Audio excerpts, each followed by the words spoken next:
All right, my name is Jaden Stoker, and today I'll be talking about type 1 diabetes. Type 1 diabetes is a complex trait caused by several genes. The main one that we'll be talking about today is chromosome 6 on that short arm, as you can see here. That's the main loci affected. Um, Chromosome 7 and 11 control the susceptibility of disease during development. Chromosome 7 is mainly controlling the enzyme glucokinase.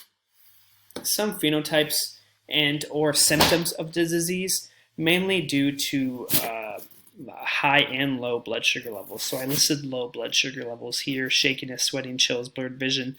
Sometimes they'll have great fatigue or weakness, falling asleep a lot. Hypoglycemia is just, very low blood sugar levels. Hyperglycemia is mainly due to very high blood sugar levels. So maybe someone forgot to take their injection after they ate, and that's not good. That could end in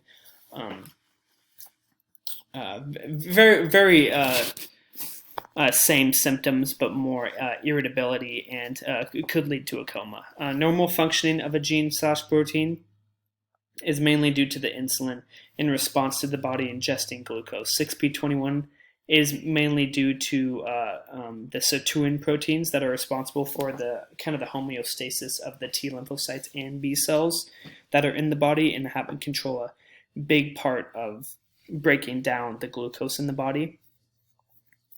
The body is also absorbed by that enzyme produced by chromosome 7 glucokinase and insulin. The insulin actually delivers the glucose to the body, while the glucokinase breaks down the glucose. An abnormal function of the gene/protein is in that same area, that HLA region 6p21. And during that time, something happens between the communication between the T lymphocytes and the beta cells. And what causes that mishandlement is the tyrosine phosphatase. That's the main protein that plays a vital role in the development of type 1 diabetes. And the T lymphocytes originally are responsible for attacking attacking dysfunctional cells.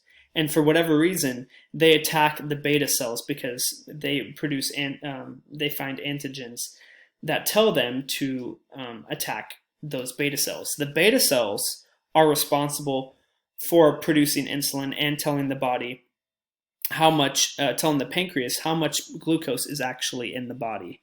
So without the beta cells, the pancreas is unable to produce insulin, therefore spikes in the body for high glucose.